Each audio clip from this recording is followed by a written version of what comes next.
Ready? All right. Thank you, guys. Okay, good morning again. It is good to be with you all this morning. So, my name is Michelle Doucoumes, if you saw in the program, and I've given seminars last couple of years at this OCI. So, if you're bored, then you're welcome to go to another one. If you like, we heard her already. That's all right. No, I'm not offended. But I am glad that you all are here. And so I have the privilege right now of serving OCI full-time as Vice President for Training and Development. And that's new for me. So I was teaching at Southern Adventist University in the School of Business for 7 years. Before that, did various mission work, Bible work. I was education director here at Wildwood for a few years. So I've been kind of around different spheres. And then last year, I had a really fun year because I got to take a sabbatical year, or I decided I was going to take a sabbatical year, and do various mission work around the world. So I went to 13 countries and spent time at 18 ministries doing different projects, from teaching to consulting, strategic planning, just different things. I didn't know what I was going to do when I felt impressed to do this, to be honest. It was one of those things of saying, well, Lord, this is your year. Either you'll line things up or I'll just be sitting at home having a vacation. And God kept me pretty busy. And so it was a blessing, but I learned a ton from that experience, just getting to see firsthand what different ministries are going through. Everywhere from here in North America, Central and South America, all the way over to Lebanon, Malaysia, Romania, the other side of things as well. And so I'm still learning a lot, but it's really been a blessing for me. So they asked me today to talk about business principles for ministry or business tips for ministry. And I thought, man, that's really broad. There's a whole lot that we could talk about, whole courses and degrees on this type of thing. But I'm going to try to give you some practical basics that hopefully will be helpful. Maybe something in there will be helpful as you're thinking of what to do in your ministries. So let's start with a word of prayer, though, before we begin. Father in heaven, thank you so much just for the opportunity to be here together this morning and to learn together about how we can better run our ministries. What are the principles that we can use to be more effective at the calling that you've given us. And so I just pray right now that you would synthesize my own thoughts, give me your words to speak, that you would be with each of us, that you would impress us on what are the things that we need to hear and how to apply some of these things in our context. And so just ask for your guidance right now, and I pray this in Jesus' name. Amen. So when we think about business, sometimes you think, well, I run a ministry. This isn't a business per se. But honestly, anything that we do is a type of business. It's some type of endeavor. It's an organization, right? And organizations have dynamics. They have needs. You still have to run them and manage them and fund them and find staff for them and all of these different things, and our business can take different forms. Jesus, from when he was 12 years old, knew that he needed to be about his Father's business. Remember that? They find him in the temple, and then his parents are like, what were you doing? Where were you? He's like, did you not know I must be about my Father's business? Well, I would like to contend that I think we are always to be about our Father's business.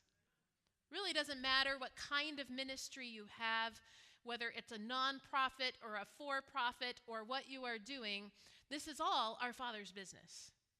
And we want to be able to run it well, to be good stewards of that, right? To be effective in the things that God has called us to do. Hold on, I'm losing my microphone. I knew that would happen. Let me just put it somewhere so that it doesn't fall off. Perfect. So I'm going to go through a few principles for this that hopefully will be helpful.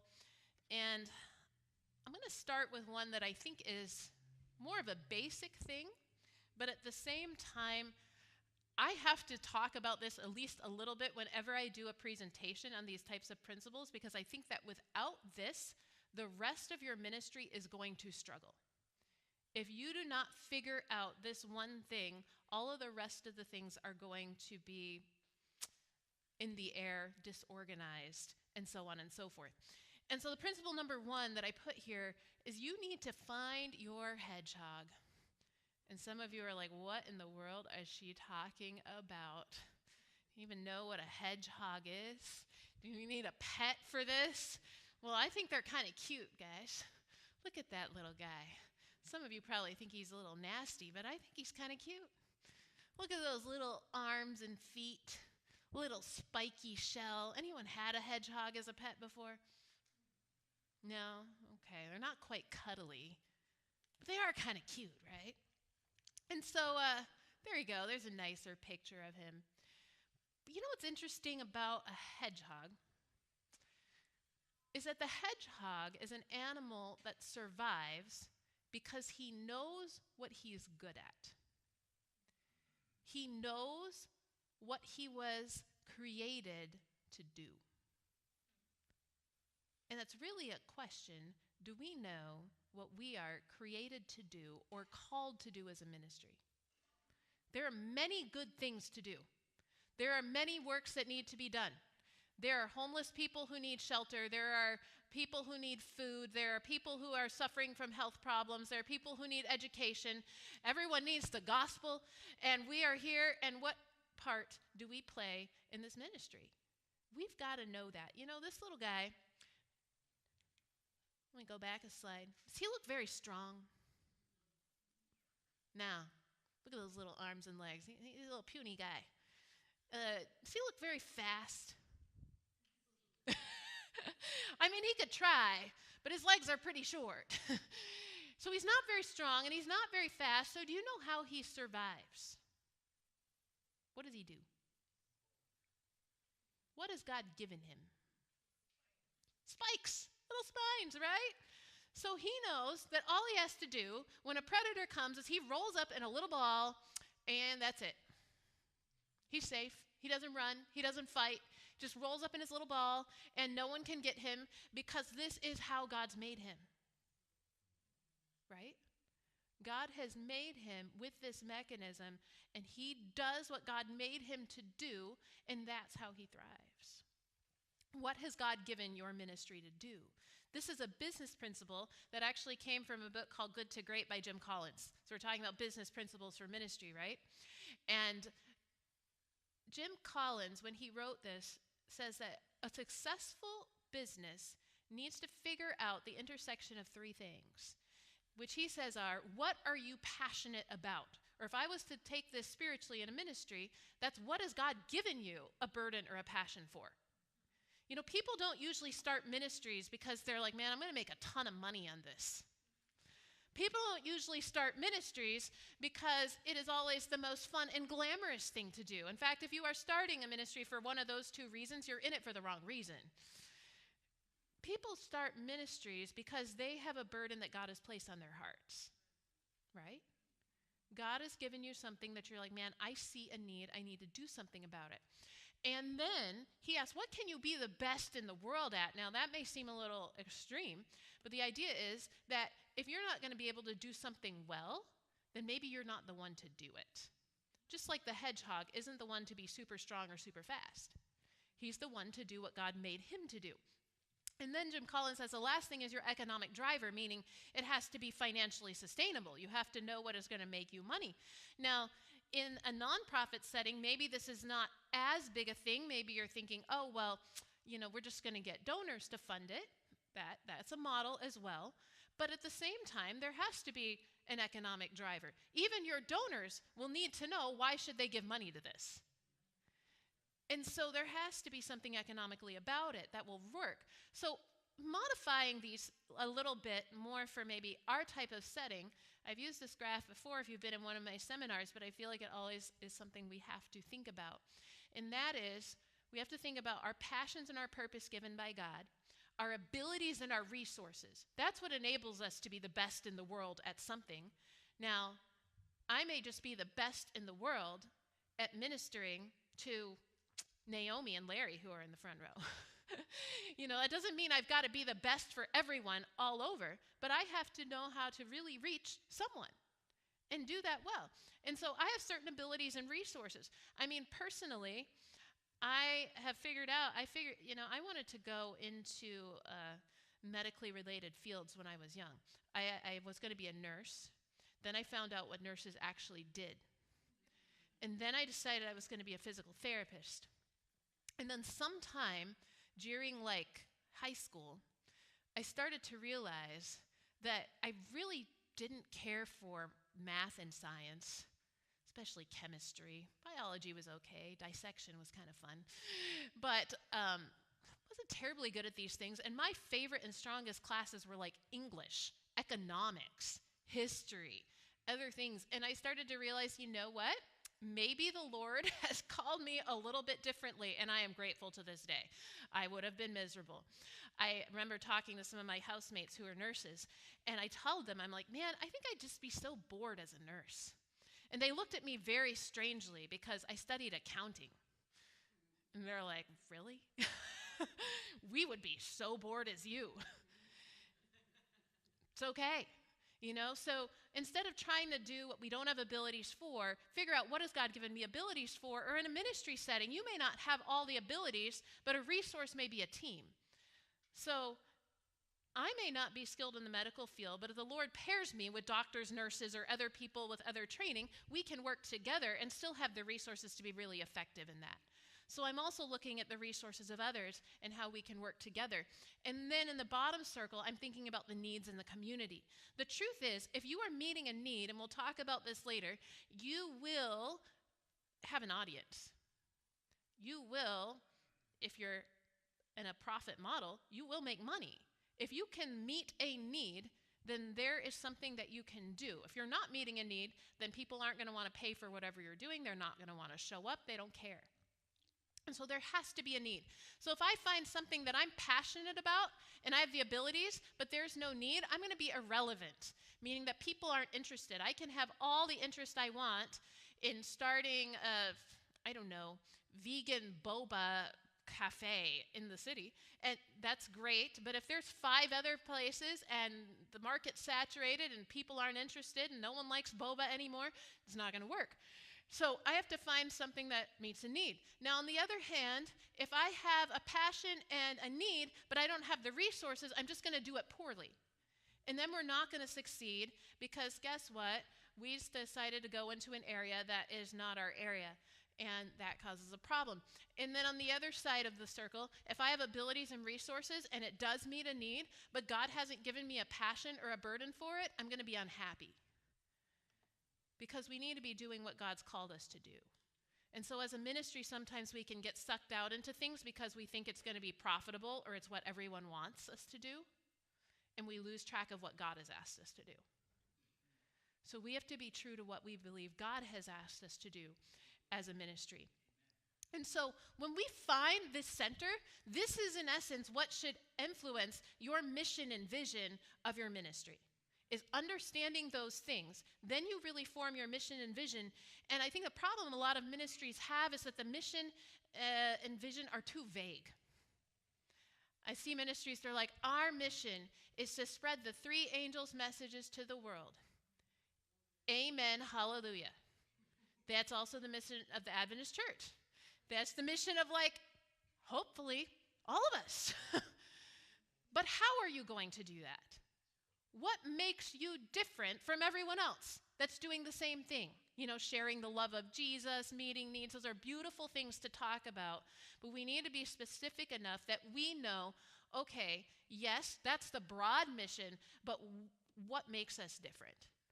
I ask people that. When I go visit ministries, I'm like, so tell me, what makes you unique? And you should be able to tell me that. Why I should be at your lifestyle center and not someone else's. We're at Wildwood, but maybe I should be at Uchee Pines because Uchee Pines has a restaurant, I heard, right?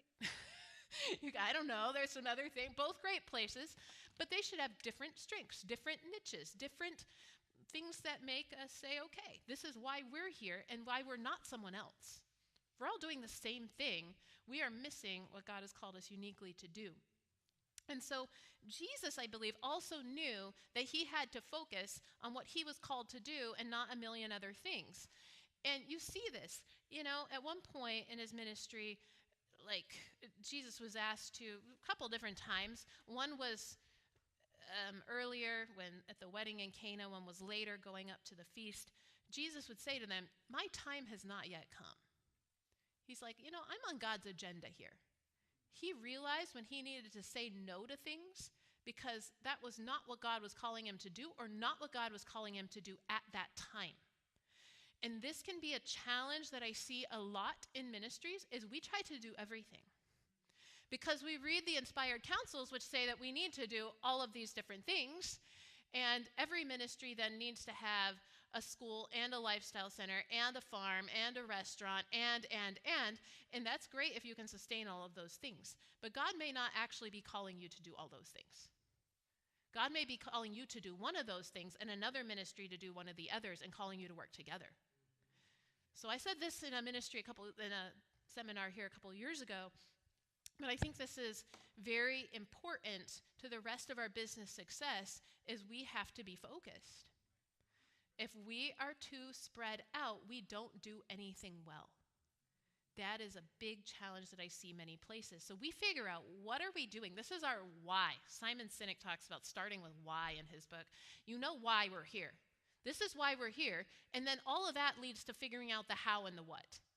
We don't even figure out the how and the what till we know why we're here. And then we build everything around that. And we can't do everything because there's this thing called a triple constraint triangle in project management. What does this say? This says that everything we do is going to have a cost, it's going to take time, and you've got to figure out your scope, how broad it is. And the deal is that you have to increase, if you increase one, you have to increase the others. If you don't, you lose the quality in the middle.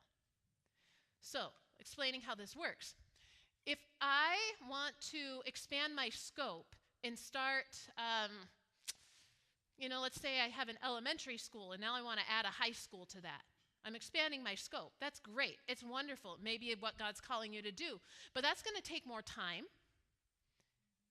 from you or others. Either more staff. It's going to take more man hours, woman hours to finish this. And then it's going to have a cost, right? Now, maybe it's still profitable. Students will pay tuition. It'll pay for itself. Great. But it has a time and a cost. If I want to open a secondary school, but I haven't increased the amount of man hours I have available and the amount of funds I have available, it's going to be low quality. I'm going to lose that. But on the other hand, if I decrease my scope, I actually save time and money. Or, I can do something at a low cost if I'm willing to put in more time. I can do something in less time if I'm willing to pay a higher cost and hire people to help me. So I have to think about these three things in balance because you can't have all three be out of balance. They've got to grow together. And one has to compensate for the other or else you lose your quality. So I'm always thinking, where am I focusing? And how is that going to affect things? The greater my scope, the more time and cost it takes. If I have more money, I can save time. I can expand scope. Great. Less money, reverse. So always think about these things and how they run together. So Jim Collins, in the same book, Good to Great, that I mentioned earlier, said, a great company is more likely to die of indigestion from too much opportunity than starvation from too little.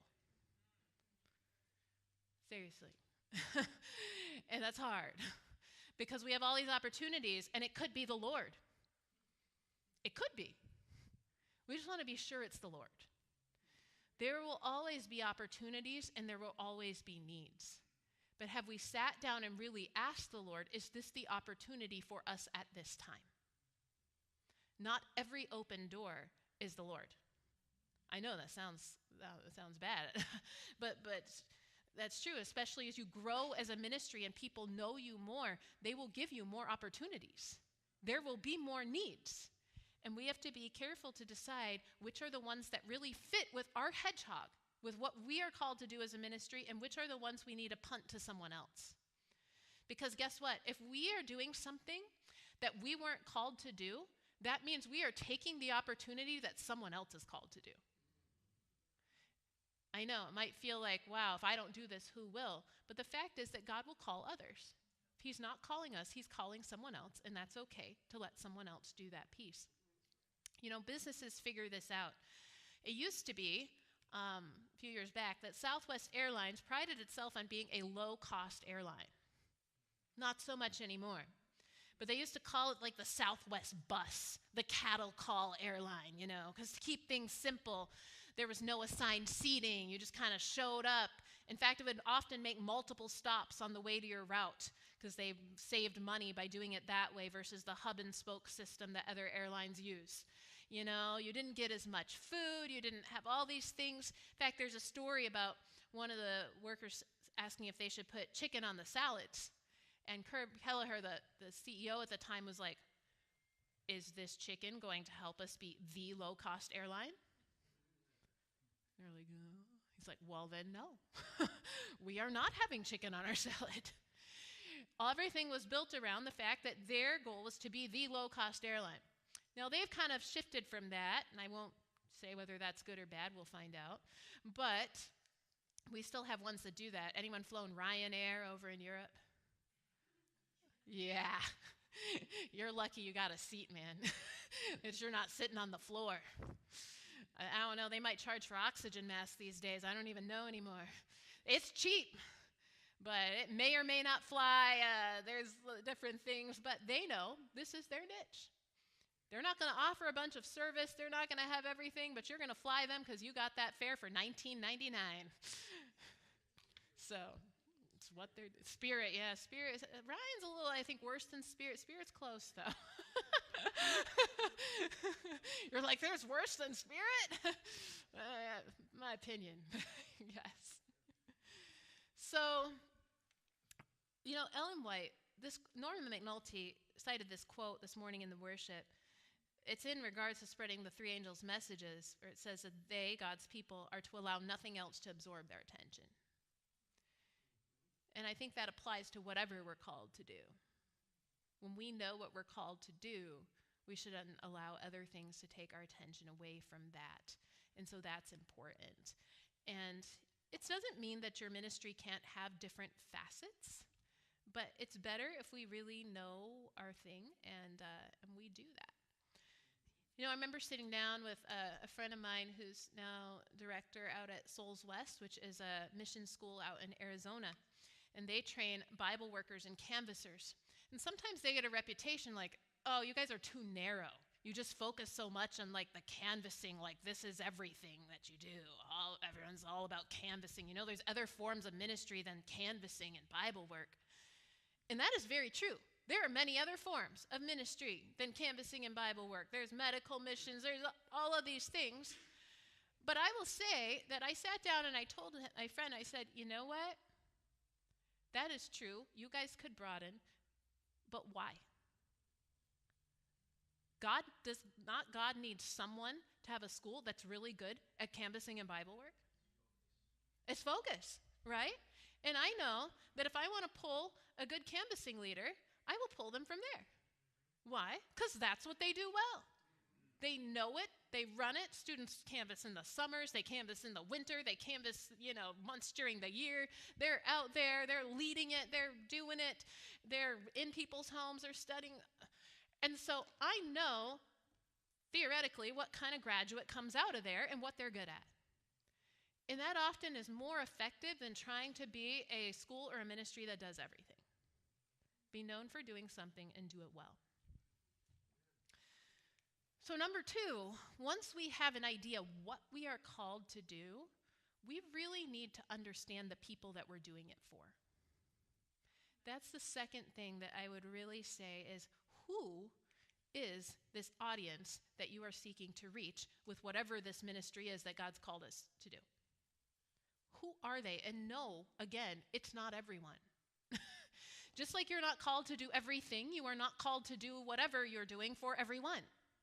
It will not reach everyone, and that is okay. I remember back when I was doing canvassing work, I actually taught at Souls West and did a number of summers of canvassing work. At one point I was like, why do we need to do this, you know? There's media evangelism these days. People can watch stuff. Like, why actually show up to their houses? And then I started realizing, that's true. Some people will come to Christ through watching 3ABN, Amazing Facts, whoever. Some people will come to Christ from going to a lifestyle center. Some people will come to Christ because you fed them when they were hungry, you know, and you met their physical needs. They were poor, they were needy.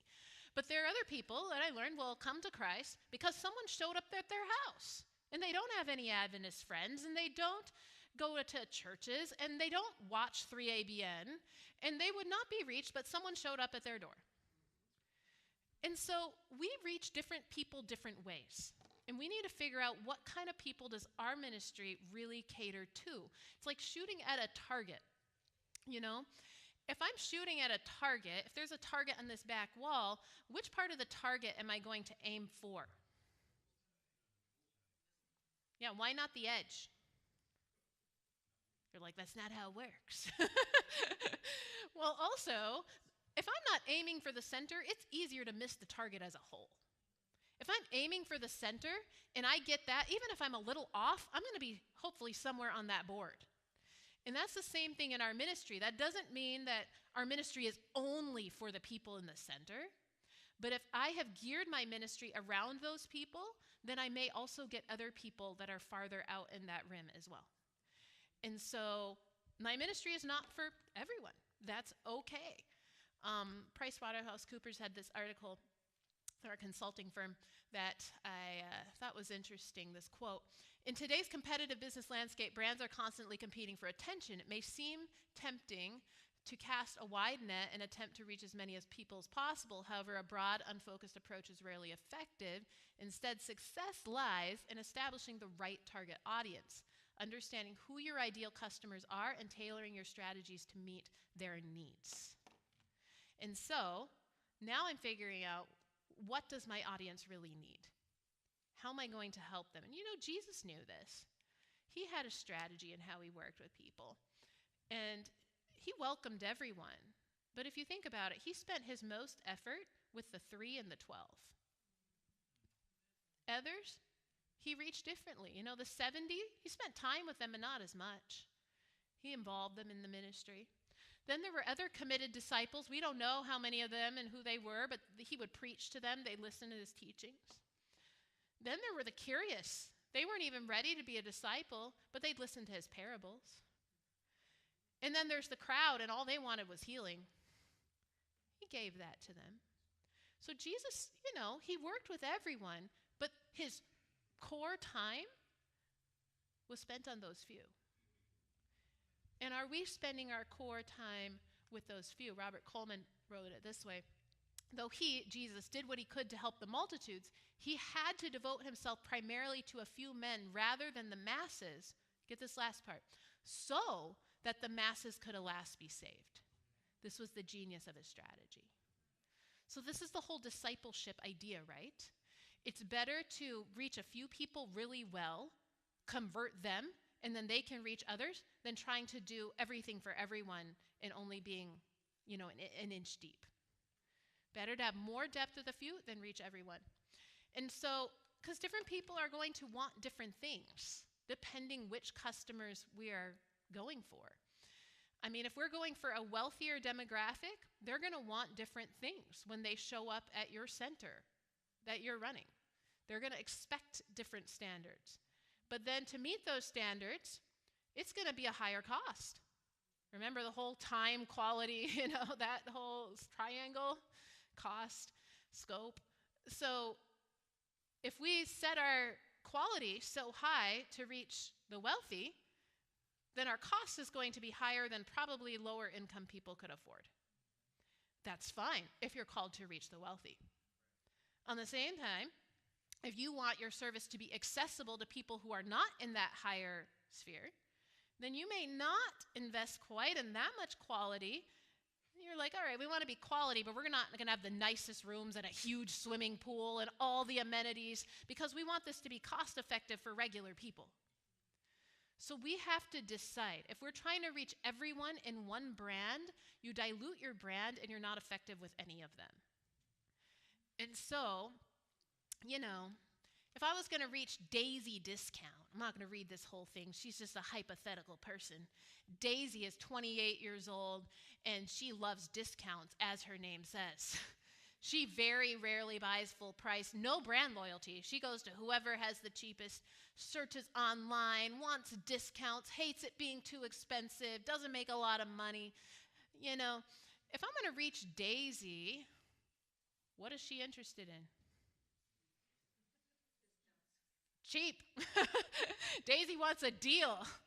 And so I'm not going to give her all the bells and whistles. We're going to be like the Spirit Airlines here, right? We're going to make it cheap, no extras, but we're going to give Daisy a decent service, low price. On the other hand, if I want to reach Pamela Power Shopper, it's a little different. Pamela is a housewife. She doesn't earn anything, but apparently her husband makes some money. And so she buys online. She's an expert shopper, great spending power, buys for her family, buys gifts. And she's a little different. Her biggest objection is that, it's not my taste. I don't like it. So she's going to want things that are unique, that are quality, that, are different than what everyone else is doing. Good gift-giving ideas, all of this. And so she's going to be motivated not as much by a low price, but if you're giving her something she doesn't already have. So who is your audience? And do you know them? If you're targeting a local community, then I need to know the demographics of that community. What's their income level? What's their ethnic background, their cultures, their interests, their ways of doing things? And I want to tailor my product and my service to that group. The better I can tailor it to that group, the more effective I'm going to be. If I'm trying to reach a certain type of young person, then I need to create a program that those young people are going to like. So I need to find out, what do they like? What are they into? What are their needs? And then we can really build around that. Now, does this mean that you can't have multiple product offerings for different groups? It is possible, but that's going to take a whole different branding, campaign and strategy to meet different groups. Now, some places do. They're like, okay, we're going to run this event to reach the local community, but we're going to run a different type of event that is going to reach, more of our, high-income, out-of-town tourists who are really going to show up for this thing. You can have that, but the struggle is, too, when people see your logo and your brand, they're going to think of a certain type of level of quality.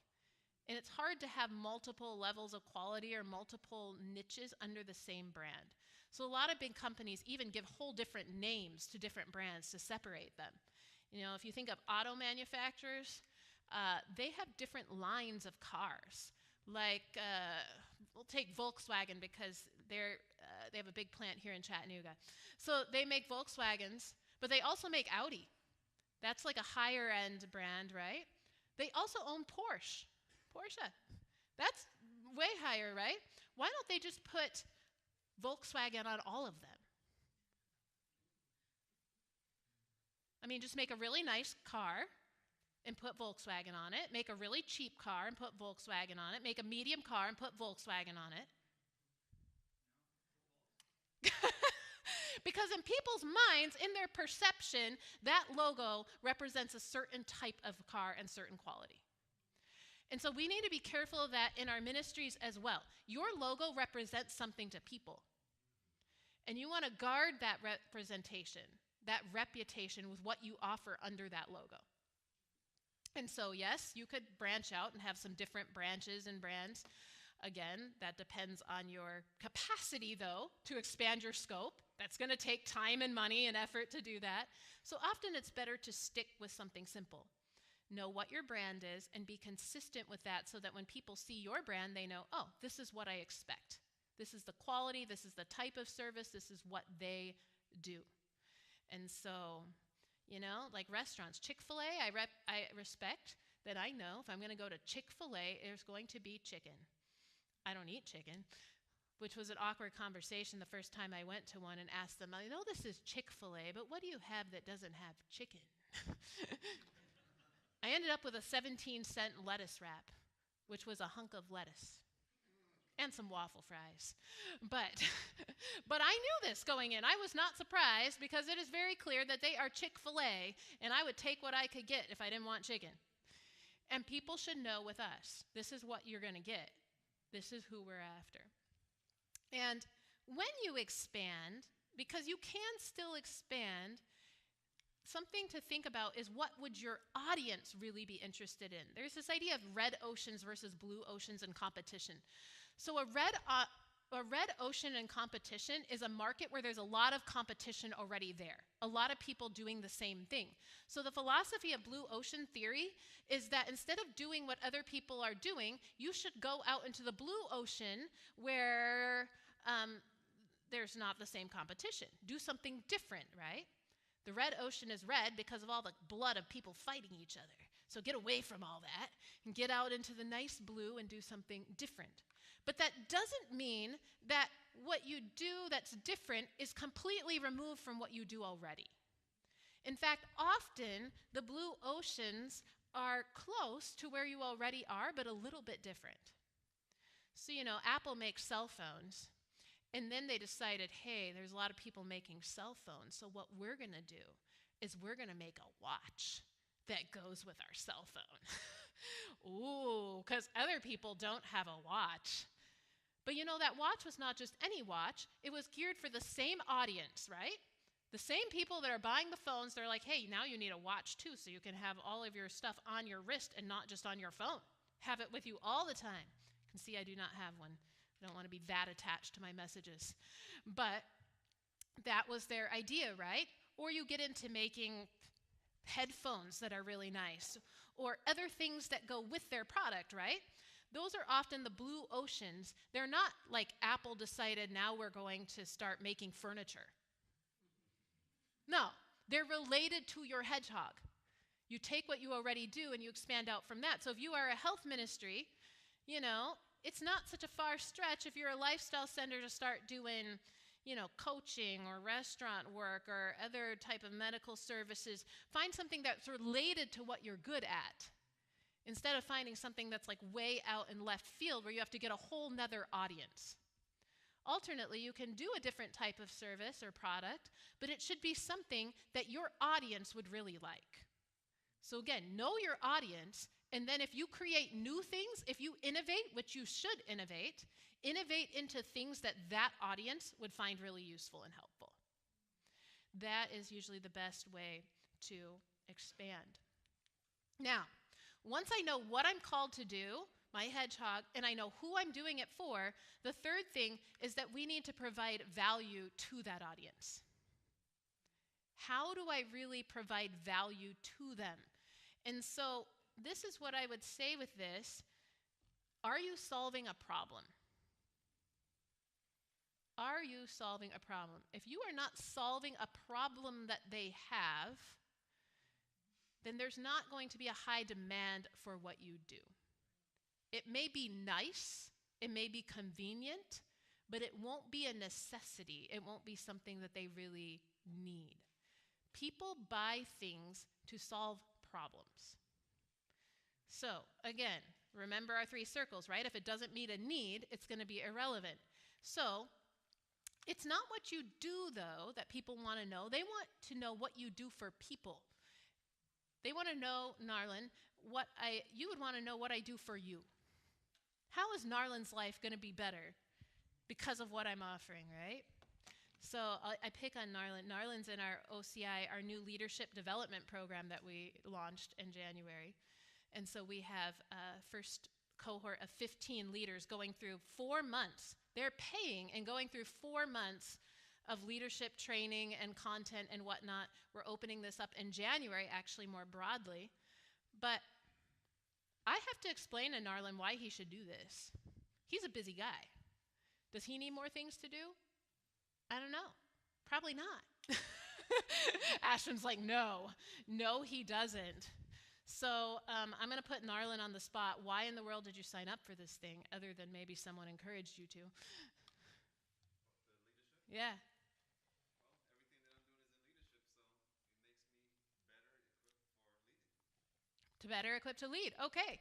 So there's a pain point potentially that Narlin's a leader, and this really affects everything that he does. So if Narlin struggles in an area of leadership, that is going to hold back his ministry. So ideally, Narlin signs up because he's like, hey, if this is going to help me be a better leader, my ministry is going to go forward, everything's going to be better, it's going to be worth the time. Hopefully it will be. I'll ask him in December when we finish. And so there has to be a need. If I'm saying, man, I'm stuck in my leadership, I don't know what to do with this, I'm always busy, I'm getting burned out, then maybe I say, okay, I'm going to sign up for this course so I can improve, so I'm not stuck in this problem anymore. There has to be a problem that people want to solve. That's what customers want to know, and that's even what your donors or investors want to know. Even if you're donor funded, your donors want to know, what are you doing for people? How are you solving the problem? You know, I see farm stew. My friend Joy is here. You know, you guys are working in a lot of communities that have food security issues and a lot of poverty and whatnot. I'm sure your donors want to know, are you making a difference? If you're not solving that problem, they're probably not giving a lot of money. And if you can show how what you're doing is making an impact, they give money, I hope. And so those are important things that we need to think about. And so making sure that we are solving a problem that they have. So I spent about a month in Honduras last year at Vida International, beautiful ministry there. They started as a mission school with just some young people who had a dream and a vision, my friend Jose Suazo and Jesse and others, and they went down there and were too young to realize that they shouldn't be able to start a ministry, so they did. I love that. I see young people here. Just do it before you know it shouldn't be done. And so, so they start this, but then they start realizing that their audience in that town has some needs.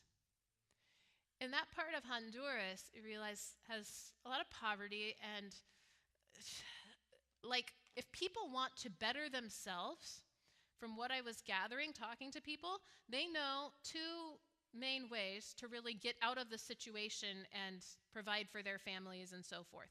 Number one, drug trafficking. Very profitable way, and that's something that happens a lot there in Central America. Number two, illegal immigration to the United States. There are a lot of families there that were separated because one of the family members, maybe the father, decided, hey, I've got to go provide for my family, goes and tries to get in the U.S. illegally, lives there, but then you know what? Once you do that, you can't leave. Now, you might get deported, but until you get deported, you can't just come and go. Once you're there, you've got to stay there, so they send money back, but that means I was meeting kids 18, 19 years old, they've never met their dad. I mean, since they were a baby. And they don't know their family. Families are broken up, lots of problems, because, you know, your family's separated now. And so challenge is like, hey, what do we do? So they realized, well, we need to help these kids to see a better future somehow. And they decided that this was through education.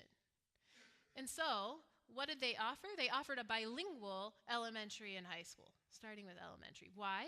Because the parents knew that if their kids could learn English, then the parents think, okay, now my kid has a chance. Whether that is getting to the U.S. to go to school, whether that's getting a better job, moving somewhere, they knew that knowing English was a key that could get them out of this situation.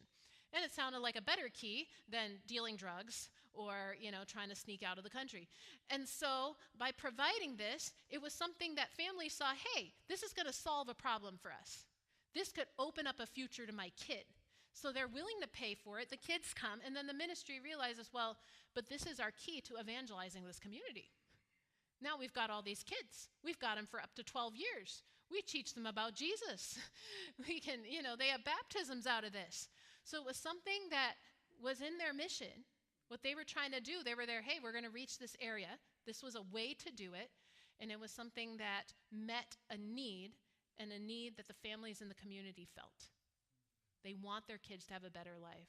They want them to be able to get out of poverty, and this is something they see as a key to that. So, people have pain points, and this is why they buy things.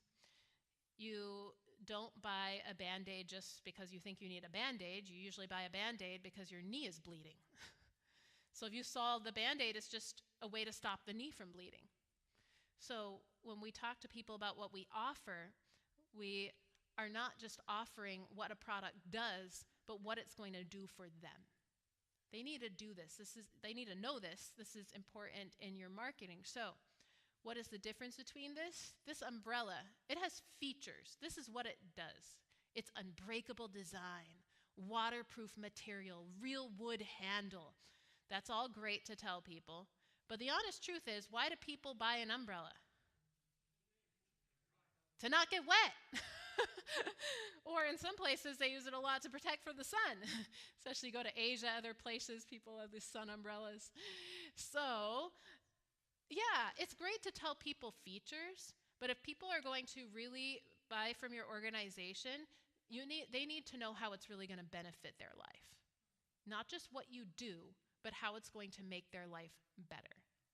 You can tell people, oh yeah, we offer, natural remedies and healthy food and all of this. That's great. But what you really are offering people is a chance at a better life.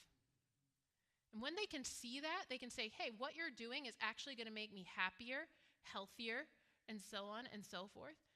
Then there's a motivation to actually do something. I have a friend of mine who lost a couple 100 pounds. He's a very large person. And the reason he did it is because he had a daughter. And he realized that his health was at a place that he wouldn't be there to see his daughter grow up if he didn't change. And that's the benefit. If you can help someone to be able to be there for their child, that's huge.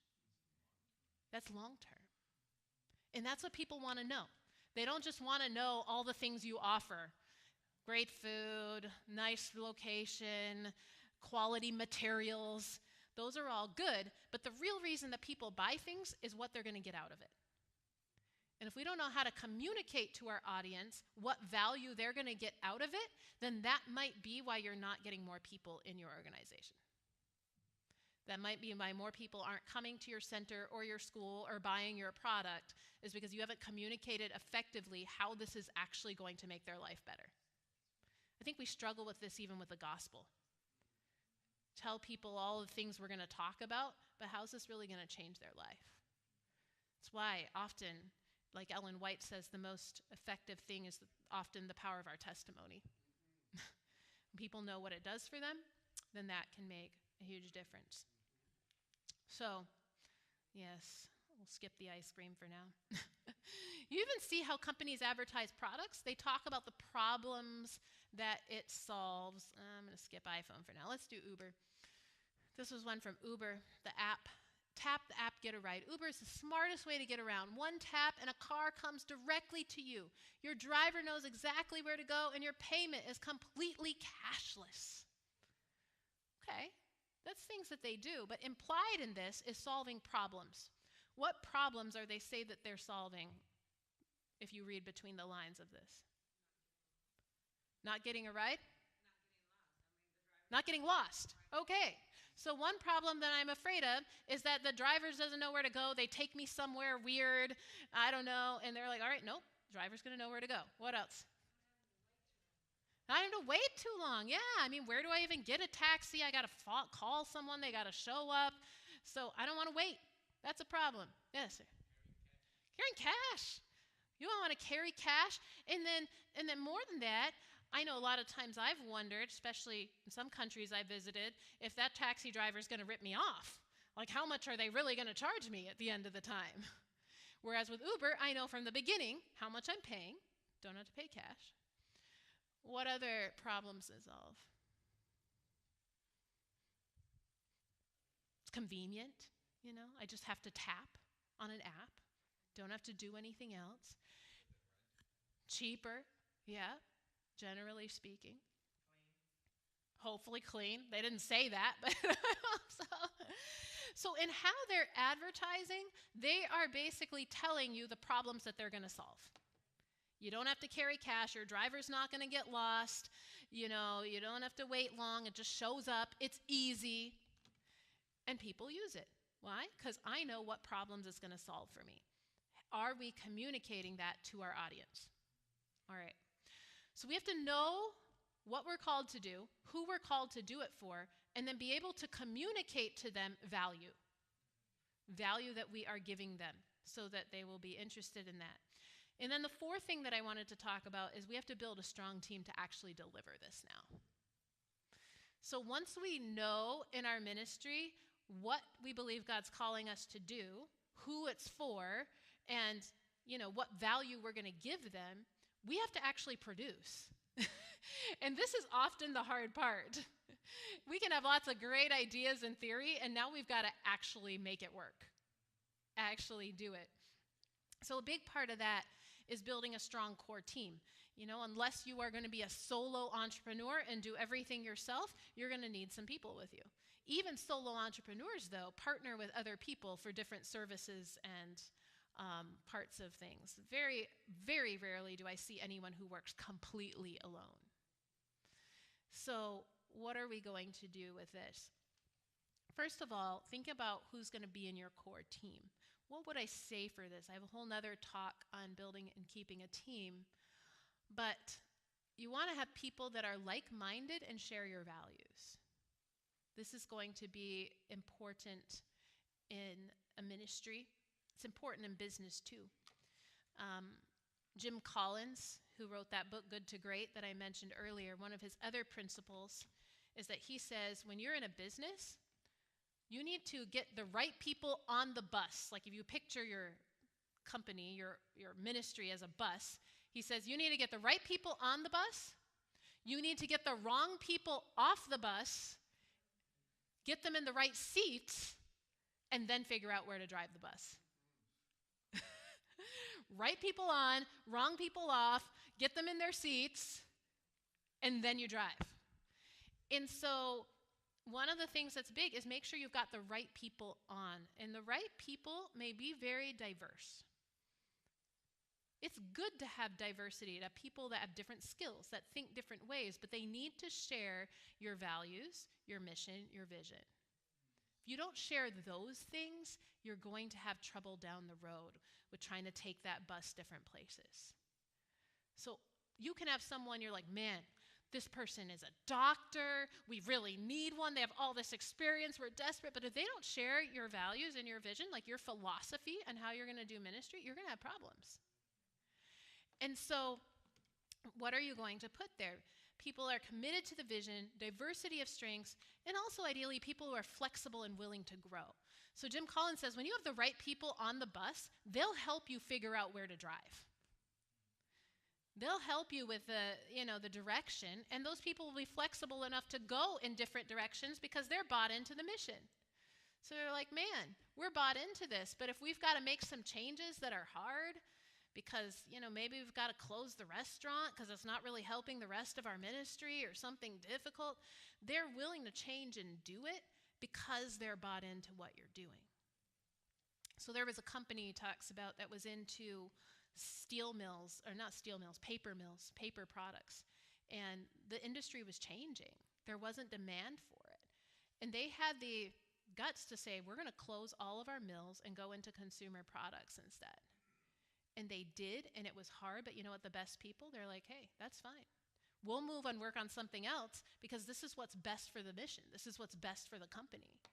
And so when you have the right people, they are willing to do different things, get in different seats, whatnot, because they are bought in to what you're there for. And so find people that are flexible and willing to grow. Again, like Jesus did. He found a few and then expanded out. You don't necessarily have to have a large core team, but you need to have a core team that you can really invest in.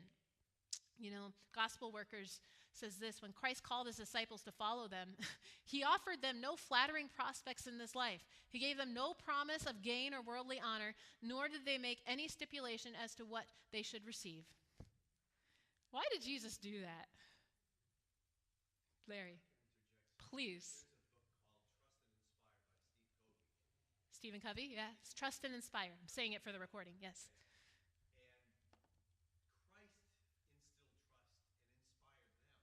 Amen.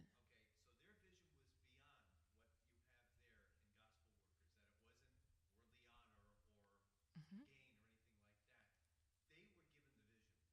Ah, okay. So Jesus trusted them. He inspired them, and then they took that vision. They went with that because they got that from Christ. I love that. I love that. And so, he didn't promise them a bunch of things because Jesus wanted the right people on his bus, the people that were there for the right reasons. And the people that are there for the right reasons are going to be there because of your mission, not because of all the perks. That doesn't mean you can't give them any perks. I do actually believe you should take care of your workers. They should be able to eat and live, and that's important. But that's not the primary reason that people are joining. You want people who are dedicated to that, and then give them the vision. Now, how did Jesus give them this inspiration and vision? I love this part from education. It says that they were with him. In the house, at the table, in the closet, in the field, they accompanied him on his journey, shared in his trials and hardships, and as much as was in them, they entered into his work. So when Jesus had a core team, he just basically brought them into the ministry and showed them what he did so that they could do the same thing. And this is a big thing in ministries, is you've got to really think about who's going to be here tomorrow. You're not just looking for workers that come and go. You also need some people who are going to stay, who are going to take this on, right? Jesus knew he was only here a short time.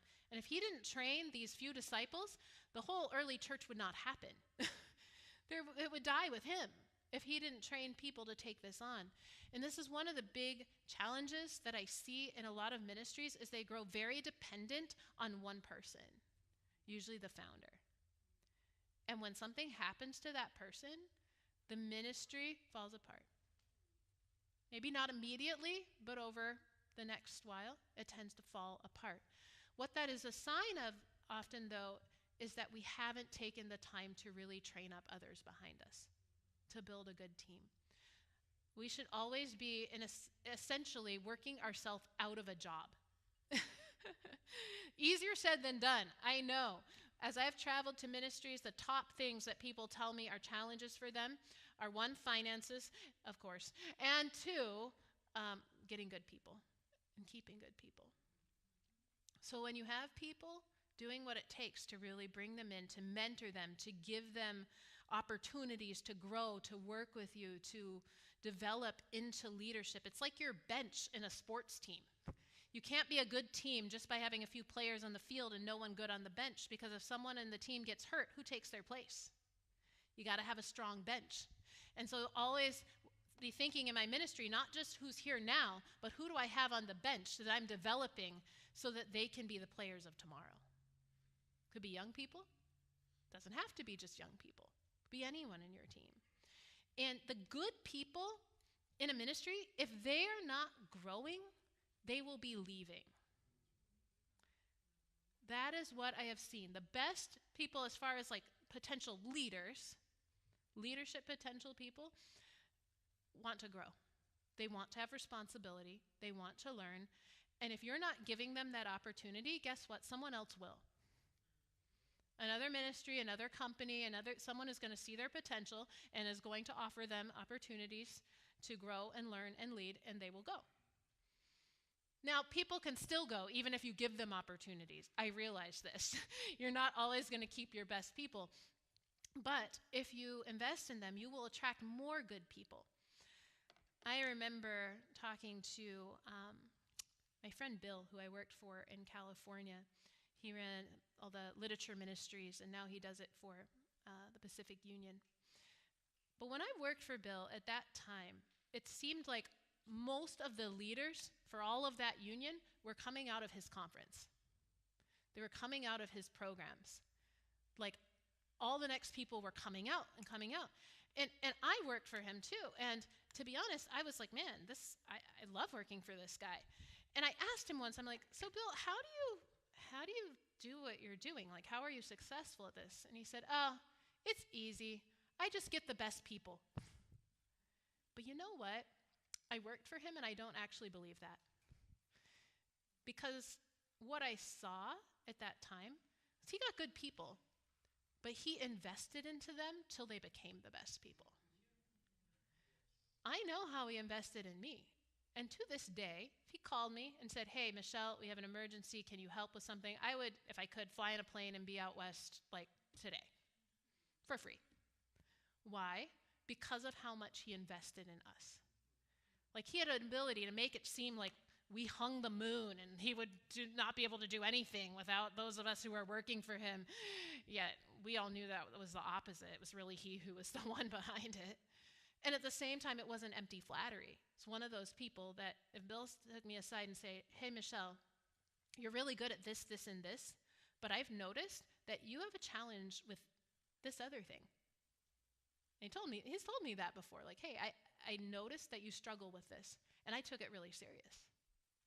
And we would grow and learn because of that mentorship. And so taking time to invest in people can be hard when you're running a ministry because you have so many other things to do. And it's easy to just let people do their jobs and try to be as hands-off as possible.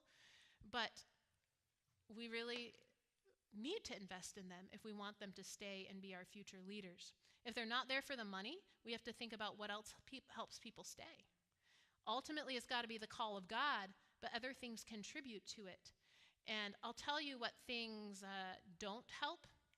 I'm going to skip this for now. I did some surveying with one organization. I'll leave anonymous. But it was interesting that I looked at their ministry. They asked me to ask these questions. And one of the questions that we asked people is if they were thinking about leaving in the following months, why would it be? And these are some of the top answers. They felt like people were placed to fill gaps, not to enhance their skills. They wanted opportunities to grow professionally. The finances. That can be a hard one. Sometimes you don't have a lot to give people in the ministry. Lack of communication and support for workers' needs. Lack of efficiency and productivity. And unorganized administration. Now, I'm not going to name the place. Honestly, this is actually a very good place, I think, that does great work, better than a lot of places I've seen. But still, that tells me that what is the opposite that people want? Fulfillment, right? If I'm not here for the money, I want some type of fulfillment where I feel valued, where I feel like I'm making a difference, where I feel appreciated, where I can grow and learn, where it is financially at least viable for myself and my family, where there's communication and I feel like my needs are supported, like they actually care about me, that we are productive, like we're doing something, we're organized, it's moving somewhere. When people feel like, hey, I am a part of something that's successful and that's making a difference, that motivates people to stay. It motivates people to stay. I'm making a difference and I'm needed. That can be very motivating. So something really to think about. Are we recruiting a good team? And then are we doing what it takes to keep them? If we're not keeping them, we'll have problems in the future. So after this, one other thing I'm going to talk about here is we want to have an organized plan. Well, the last thing, remember, they said is unorganized administration was the reason people leave. So once we know what we're going to do, who we're going to do it for, the value we need to create, we have a team to do it, we need to have a plan for how to do it. And I'm not going to go into detail in this because I have whole other talks on strategic planning. I did that one 2 years ago. So we can talk, if you want to listen to that, that's fine. There's a lot more information we could talk about with planning, but just some basics. I like this quote, John Doerr, ideas are easy, execution is everything. Tons of people have ideas, but do we really have a plan on how we're going to do it? Winston Churchill said, he who fails to plan is planning to fail. So it's worth the time to sit down with your ministry and actually do strategic planning. Figure out, like we said, the first things, your mission and vision. That should be with your hedgehog, right? What you're really going for. Figure out then your values. The values are like your boundaries. They're your how we operate. This is our principles that we are building around. So figure out our philosophy and values. Then you can start setting your major goals and objectives that you want to achieve. And then you figure out strategies and how to reach them. And then you get to the bottom part, what a lot of people skip, which is the implementation. Actually sitting down and mapping out what is it going to take to get there and planning out those steps. And that's not the most fun part, right, Narlin? We sat down and did some hours of that last year. You still remember? It's like all that. Yeah. All of a sudden we start realizing that our plans are going to be a lot of work once we start mapping it out. But that's what we have to do, right? It's easy to say we're going to do all these amazing things, and then we start to map it out, and we start to be a little more realistic. And so we figure out our why, then our what, how, and we need to get all the way to the when in our planning. And so with our goals, with our ministry, they shouldn't just be vague things. Again, just like our mission and vision shouldn't be too vague, our goals should not be vague. And so the idea of smart, specific, measurable, attainable, relevant, and time-sensitive, those are some important concepts with your goals. If they're not concrete and tangible, then they're not as effective in your organization. And then you can take those goals and you can break them down into strategies. Like this company said they're going to generate $45,000 in monthly revenue and have more than zero profit. So basically a positive bottom line within 6 months. And how are they going to do it? Well, they're going to acquire a small group of enthusiastic customers, and that's going to take some tactics. Direct outreach with a discount offer, large group discounts on coupons. Then they're going to turn early enthusiasts into loyal promoters, and they have tactics. So strategy, tactics. So you continue breaking it down into smaller steps of what we're actually going to do. And then ideally, you get all the way to timelining it. It's called a Gantt chart. You don't have to use this format, but essentially you take your goals and you break them down into tasks, and you put people to those tasks and dates to those tasks. If we haven't broken it down to even like who's going to do it, when are they going to do it, and so forth, then often we don't do it. And so it takes some time, but it is valuable to go through the whole process from the high level down to the detail at the bottom to really know and give direction to our team so that people know this is where I should be prioritizing now. This is where I should be prioritizing next month. Who's going to do what? How's it going to get done? And this, last year I did a seminar on finance. We talked about how this also is how you make your budget. Once you map all this out, you start seeing that these things are going to cost money. And then we start needing to fundraise or figure out our budget too. And so we need to plan it out. And we also want to plan out how we're going to have our structure within ourselves, especially as an organization grows, clear ideas of who answers to who and who does what and who do you go to for different things. And so just organizing yourselves and your team is a big part of being able to actually implement your strategic plan as well. And some of you might say, I hate strategic planning. It's so annoying. That's what they told me in one ministry that I went to. And they said that they did strategic planning 8 years before and they were still scarred. They're like, it took so long and it was painful and we hated it. So they waited 8 years to do it again. Generally you do a strategic plan for about 5 years and maybe you update it every few years. But so we decided we were going to do strategic planning at the beach. That went much better. Surely did. So we just got a place at the beach, and we did a little differently, a little less formally, but we talked through things. We got in groups. We worked through things. They had a great team. And at the end of the weekend, they were so surprised. It wasn't a weekend, a few days that we spent. They were so surprised that we had a strategic plan.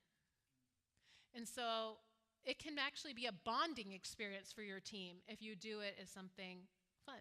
Get together, talk about the hopes and dreams, where you're going, have fun together, and then start putting it into action. So vision without action is a daydream. Action without vision is a nightmare. So we need both vision and action if we're going to get somewhere. So few more things. We're going to wrap up here in a few minutes. Know your economic driver with this. Whether you are a nonprofit or a for-profit, you still have to deal with your money and your finances and the economics of it. It takes funds to do anything. It's going to take something. And so I'm not going to go deep into this. You can go on YouTube. I did finances was my topic at this event last year, so feel free to go watch that if you'd like. But here are just some things to think about if you're struggling with profit or being, sustainable, having the funds that you need in the ministry. I'd ask yourself a few questions. Do you know your audience, and are you solving a problem for them? That's the first thing that I would ask an organization who says we're struggling financially. Because again, if you don't have the right product market fit, then you're going to be struggling financially. So you've got to be matching that. Now, even if your customers are donors, still, do you have the right donor base for what you're doing? Are you attracting donors who are going to be interested in the type of things that you are doing? That also is another area of product market fit. So whether you're, earning your own self-supporting income through your products and services, or whether you're doing it through donations, there still has to be a fit between who you're asking for money and what you're doing. That's got to go together. Number 2, are you communicating your value effectively to your audience? So like we talked about earlier, maybe you do have product market fit, but are you actually showing them the benefits? And so some ministries struggle because they're doing amazing things, but they're not telling people. And I'm not going to go into a whole marketing seminar because Ashwin just did marketing.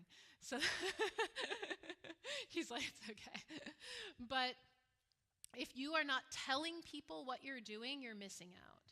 Same with getting donations. People need to know what you're doing. It's the biggest thing that can help out donors is keeping them informed, sharing the testimonies, sharing what's happening, sharing the needs, and then people are able to support because they really know the value you're providing. And I've found that a lot of ministries struggle with this because it's the thing that gets put on the back burner the most easily because we're so busy running operations. And I've sat down with a number of ministry leaders, presidents, and they normally don't like it when I tell them this, and I wouldn't like it either if it was me. But I tell them, you can't just delegate fundraising. Why? Because major donors, they want to hear from the ministry leader, not just whoever. You as the leader have to take some of your time and free it from operations. Let other people do operations so that you can actually go talk to people and work on the future of the ministry and talk to the donors and so forth. Doesn't mean you have to do all of that or that's your full-time job, but there is something that you can't fully replace as a ministry leader, and that's those relationships, because fundraising is relationships.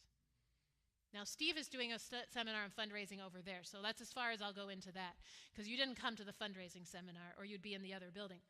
But it is important to think about. Also think about, what are we doing? Are we doing it profitably? So sometimes the challenge that I see in ministries is we want to offer our products or services at a very low price to reach people. And that is wonderful that we want to reach people. But sometimes ministries don't realize that you're actually pricing yourself where you're losing money every month. The main reason that I see people pricing incorrectly is because they don't factor in overhead. What do I mean by overhead? That is all the peripheral administrative expenses that are not directly related to that product or service. So if I have a lifestyle center over here at Wildwood, there's the direct cost of feeding each guest and having people tend to them and the supplies we give them and so forth. But there's also the overhead that we have to maintain that building. And it's breaking down and needs to be repaired, and we've got to put electricity there, and we've got to have a grounds crew mowing the lawn, and we've got to have all of these other support things that have costs. And so if we're not factoring those costs into how we're pricing our product or service, we lose money and we don't realize it. And so pricing correctly is important. And again, if you have the right audience, you should be able to charge a price that's going to fit that audience and still be profitable. Unless, you are a donor-funded model. If you're an orphanage, maybe not. The orphans may not be paying you. Then you've got a donor model. That's fine. But if you are offering products or services for a fee, your fees should be able to cover at least those costs, including overhead. So think about that and how you are pricing products. And then, if you're donor-funded too, there needs to be a strategy and plan, which we mentioned already. I will say one thing. I know there are ministries who are like, we feel impressed that we shouldn't be asking for money, that we should be just praying like George Mueller did, and God will send the money. And that's okay. But what I would say is, if that's your strategy, you better be serious about it. So if someone tells me that, then I tell them, all right, so when's the prayer meeting? If our strategy is we're going to pray and God's going to send the money, when's prayer meeting, guys? Are we really praying for this? Are we serious about it? And so we need to be serious about that strategy. Or maybe we're not asking for money, but are we at least connecting with people and telling them what's going on, doing something? Because sometimes, I'll be honest, I think some people say we're just going to pray and God's going to send money is actually an excuse for being lazy. Now, I'm not saying that for everyone. That might not be true, but whatever it is, if that's your conviction, be serious about it. Be serious about it. If we're going to pray for it, then pray. And God does provide. He provides in different ways for different ministries and different models, but we need to be serious about the model that we've chosen. And it's also good to have diversity in your income, not have all of it from one source. Even in the nonprofit world, there's a push from donors that ministries should be producing at least some of their own income. Donors often don't want to give everything. They want to say, hey, you guys produce some, and we'll help you with that, with others. So think about other things you could do as well. Madison School, right? Absolutely. They had a bunch of businesses and industries and things going in different areas, not just one. So again, ideally, this needs to revolve around your hedgehog. It needs to be connected, but you can be doing different things, different sources. And then the last thing that I want to mention with this is maximizing your impact. Now, I put kingdom impact in parentheses because, it's not necessarily a business principle. They would just say maximize your impact. But in a ministry setting, that's kingdom impact. All of our impact that we are doing should be for the furthering the kingdom of God. That's what makes us different.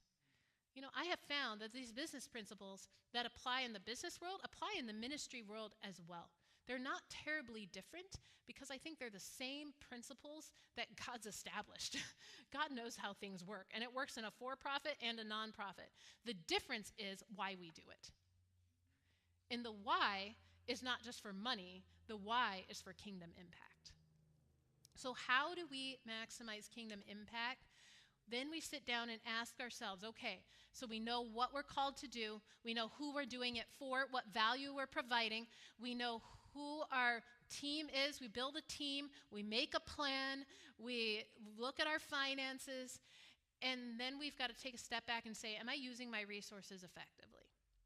Everything that God's given me should be making an impact for the kingdom of God.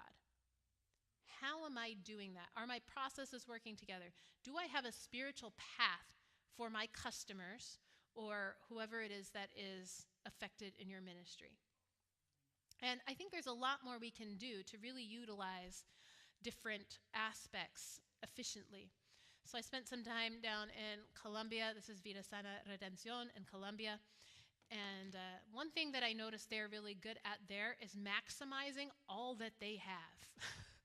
I tell you, they have found ways to make money off of things and to use them. And so they have a lifestyle center there. They have an elementary school. They have a bakery. They have a little cafe. But they realized a while back that they needed to be intentional about how they were using it. So they took their whole decor, their area there, and all these pictures that you can't fully see are scenes from the life of Christ.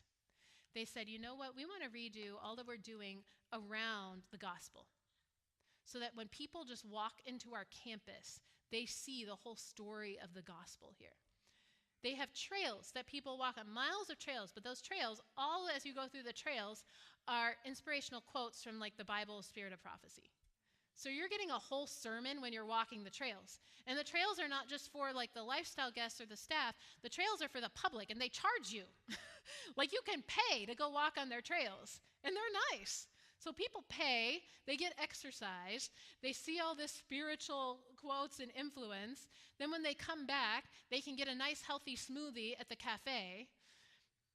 And so they're using that. They've got some fields, so they're growing, some produce there. They have buildings, so they said, you know what, we'll open this up for events. You can have your wedding there. Like, they have a little store there. So basically, every piece of that property, it's like they figured out some way they're going to use this. But yet the theme around it is like, okay, with everything that people are doing, we want them to be influenced closer to Christ. How do we set this up in a way where they walk in our campus and they are seeing this all over? And so being really intentional with how we do this, because we realize that everyone is on a journey towards God, right? And I know that Chester Clark, right before this, had a seminar some of you went to on how to do evangelism in your ministry. So I'm not going to go deeply into all of that, though I love that topic. But people are somewhere in a journey, and you might not bring them all the way to baptism and giving their life completely to the Lord. You may be just for part of their journey, God has called you there. Maybe you're taking someone who's just been like cynical about religion, and because of them coming to your health food store, they're like, oh, these people are actually kind of nice, and they become neutral. Maybe someone is neutral. They're like, we don't really care that much about, Adventists, this faith. But because they went to your elementary school, they started searching. Maybe someone was like violently, this is pretty rare, like violently hostile. But you ministered to them when they had a need. You were there for them. Like I was impressed. There was a guy who started a fundraiser for the family of the man who shot and burned down the Mormon church. Did you see that in the news recently? There was a church that was tragically burned, shot at. And people have started fundraisers for the victims. But there was one man who said, I need to start a fundraiser for the family of the man who did the shooting, because they're victims too. They raised $225,000 for them. Why?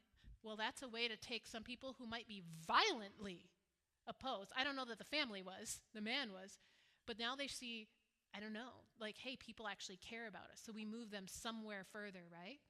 Or maybe you meet people here and you're taking them up to the line, man. They showed up, and I love these people. We just did evangelistic meetings in my church, and there's a family that started coming, and they just want everything. They want all the Bible studies, all the stuff. God's working in their life. They're checking for baptism, and we love those people. Amen, hallelujah. But our success is not just because we move someone from an 8 to a 10. You are just as successful if you move someone from a 0 to a 2. We are all part of that journey. So the question is, though, am I really utilizing my ministry and everything in it to move someone one step closer to God? Am I even referring them? This is part of a spiritual journey for a customer, asking them questions, awakening curiosity in them, showing them love so that they have, an interest maybe in knowing more, developing a relationship. And then you may take them further, or you may refer them to somewhere else. It's kind of the whole beehive concept of different little pods working together, because maybe they come to my store and I give a positive impression, and then I refer them to a lifestyle center where they have a more positive impression, who refers them to someone who can do coaching, who starts doing Bible studies, who puts them in a church, and you see it progresses. And so one thing that I think we can really do, this is a business principle, is a customer journey. You're taking a customer from one place all the way to being a really loyal customer. Well, we have a spiritual journey with our customers. We're not just looking to make them loyal customers for whatever we're doing. We are looking to take them to Christ. But the same principles apply. Just as we would do these things to have loyalty to our brand, we can do these things for people to develop loyalty to Christ. It's in that curiosity, those conversations, the care and the quality that we give them, the relationships we build, referring them to others who can also help them, maybe the next step in the journey. And then they start to make steps. So we don't have to provide all the steps, but we're thinking long term. We often just scatter seeds or water. We might be one part in the journey, but as it says in 1 Corinthians, I planted, Paul says, I planted the seed in your hearts, and Apollos watered it, but it's God who made it grow. And it's God who makes us grow, and our ministries grow. All these business principles are helpful.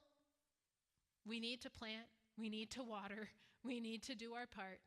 But at the end of the day, it's still God who gives us success.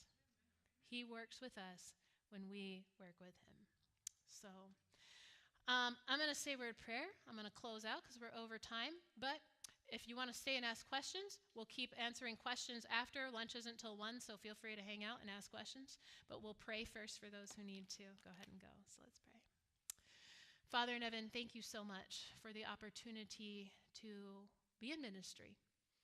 And the ministry could look like very different things. I know different types of ministries are represented in this room.